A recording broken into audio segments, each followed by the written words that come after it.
अब देखो हम बात करते हैं ऑब्जेक्टिव अकाउंटिंग। भाई हम अकाउंट क्यों मेंटेन करते हैं, इसका ऑब्जेक्टिव क्या होता है। लगभग हम काफी कुछ पढ़ चुके हैं, तो ऑब्जेक्टिव को नई चीज नहीं, आप आराम से लिख सकते हो। देखो पहला पॉइंट क्या ऑब्जेक्टिव का, recording the financial transaction and event. पहला मोटिव हमारा क्या होता है कि हम अपनी फाइनेंशियल ट्रांजेक्शन को और इवेंट को रिकॉर्ड करते हैं। ये हमारा पहला मोटिव होता है अकाउंटिंग फाइनेंशियल अकाउंट बनाने का। ठीक है, the objective of accounting is to record financial transaction and event of the organisation in the book of account in systematic manner following principle and accountancy. मतलब हमारा ये मेन ऑब्जेक्टिव होता है कि अकॉर्डिंग टू अकाउंटेंसी में जो principle rule दे रखे हैं उसके अकॉर्डिंग हम अपनी ट्रांजेक्शन को सिस्टमेटिक तरीके से रिकॉर्ड करें। सेकंड पॉइंट क्या होता है, determining the profit and loss. जब हम ट्रांजेक्शन रिकॉर्ड करते हैं तो हम सारी रिकॉर्डिंग में देखते हैं कि हमने कितना रेवेन्यू जनरेट किया और कितना एक्सपेंस इनकर्ड किया। उसके बेस पर हम अपना प्रॉफिट फाइंड करते हैं। इसके लिए हम अपना अकाउंट बनाते हैं जो हम आगे पढ़ेंगे, जिसे हम trading and profit and loss account कहते हैं। तो मेन मोटिव क्या भाई, प्रॉफिट एंड लॉस कैसे पता लगेगा, जब मेरे पास सारे रिकॉर्ड होंगे अपने रेवेन्यू के भी और अपने एक्सपेंस के भी पूरे साल के। ठीक है ना। कह रहा है इनकम स्टेटमेंट, इसको हम इनकम स्टेटमेंट भी कहते हैं पूरे के पूरे को। Trading and profit and loss account और statement of profit and loss account prepare at the end of accounting year, साल के आखिरी में बनाया जाता है।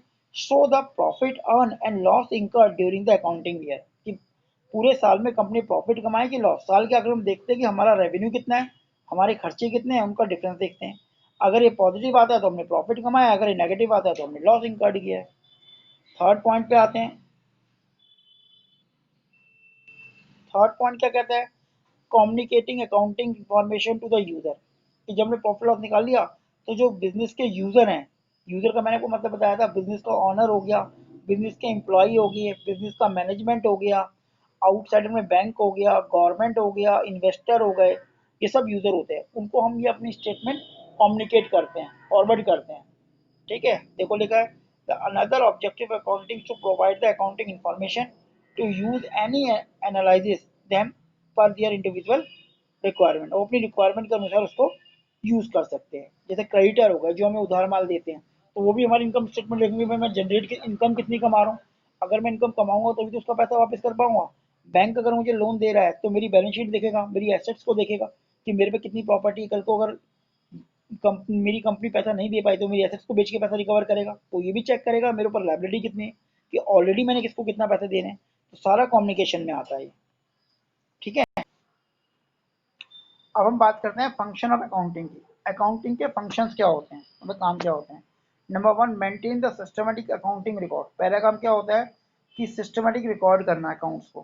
Correct mean the accounting record should be maintain following the accounting rule principle and concept. Second होता है प्रिपरेशन ऑफ फाइनेंशियल स्टेटमेंट।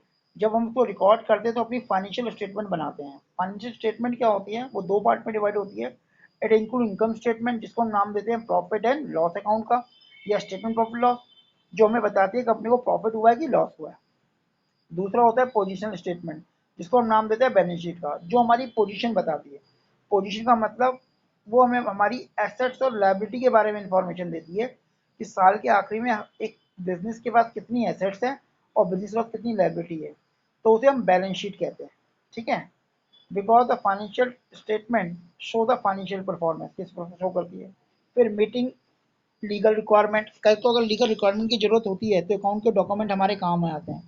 ठीक है, कि जैसे अगर कोई केस हो गया, कोई कोर्ट में एविडेंस वगैरह चाहिए कि हमने किसी को पेमेंट करनी करी, हमारा प्रॉफिट कितना हुआ है, गवर्नमेंट कहती है आपने टैक्स कम भरा, तो हम अपनी बैलेंस शीट वगैरह शो कर सकते हैं, तो उसे एविडेंस कहते हैं। तो ये भी अकाउंटिंग का एक काम है। कह accounting record the accept the evidence as a code by law if they maintain the systematic following the ascertain the rule principle and concept. अगर उसने प्रॉपर रूल फॉलो किया तो एज एविडेंस हम इसे यूज कर सकते हैं। नेक्स्ट आता है कम्युनिकेशन ऑफ फाइनेंशियल इंफॉर्मेशन। ये भी अकाउंटिंग का काम है, कम्युनिकेट करना। Carat is yet to another function of accounting to communicate the financial information to user which may be internal user and external user. तो उनको कम्युनिकेट करना भी अकाउंट्स का काम होता है। ठीक है, अब देखो एडवांटेज की बात करते हैं। एडवांटेज क्या होती है, फाइनेंशियल इंफॉर्मेशन मिलती है बिजनेस को।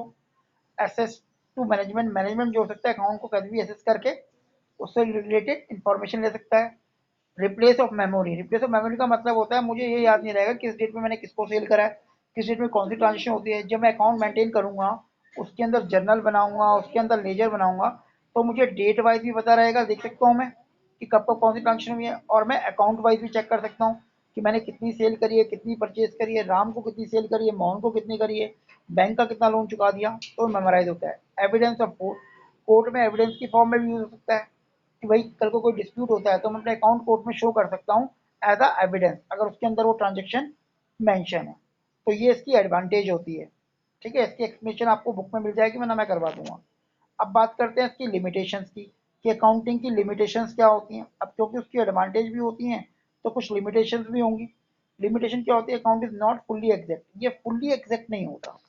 इसका रीजन ये है कि हम कोई डेप्रेशन वगैरह, जो हमने बताया था, डेप्रेशन क्या होता है, एसेट्स की वैल्यू का कम होना, तो ये हम कुछ चीज़ें एस्टिमेट बेस पे करते हैं।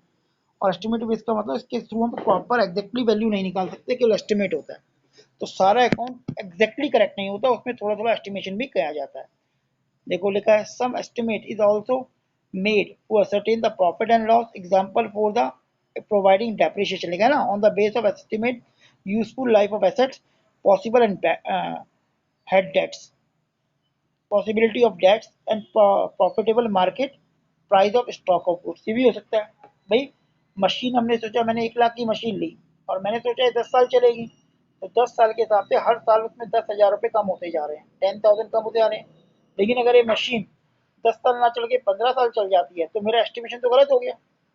इसी तरह डेटर्स होते हैं, माना मैंने सोचा कि मेरा 1 लाख रुपए के बेड डेड हो जाएंगे, बेड डेड मतलब डेटर ने जो पैसा नहीं दिया, लेकिन देखा कि 1 लाख के बेड डेड नहीं हुए, 2 लाख के हो गए। तो कुछ चीज़ें एस्टिमेट बेस पर होती है, तो अकाउंट में सारी चीज़ें एग्जैक्टली नहीं होती, हम एस्टिमेट बेस में भी कुछ चीज़ें करते हैं। Next, account ignore the qualitative, account quality को इम्प्रूव करता है, अकाउंट केवल क्वांटिटी को शो करता है, जो रुपीज़ की टर्म है। हमारा सेल्स मैनेजर कितना इफेक्टिव है, हमारे वर्कर कितने इफेक्टिव हैं, वो अकाउंट के अंदर शो नहीं किया जाता। क्यों? क्योंकि हम अकाउंट को मनी फॉर्म में, इन चीज़ों को मनी की टर्म में नहीं कहा सकते। ऑनेस्टी को, ठीक है, लिबरल को कितना मेहनती है, इस तरह से। Since accounting confined for the monetary matter only the qualitative element like quality of staff, industrial relation, public relation, इसको इग्नोर किया जाता है। Next, accounting ignore the effect of price level. अब ये प्राइस लेवल चेंज को भी ignore करता है। जैसे माना मैंने बिल्डिंग परचेज की थी 2010 में, 2010 में, उस टाइम माना इसकी कॉस्ट थी 5 करोड़ या 50 लाख ले लो। अब 2020 में माना इसकी वैल्यू जो हो गई वो 10 करोड़ रुपए हो गई, तो मैं बुक के अंदर प्राइस लेवल को नहीं दिखा सकता, मुझे अपनी बुक में 50 लाख ही दिखाना पड़ेगा। तो इसका मतलब ये भी अकाउंटिंग का एक बहुत बड़ा ड्रॉबैक होता है।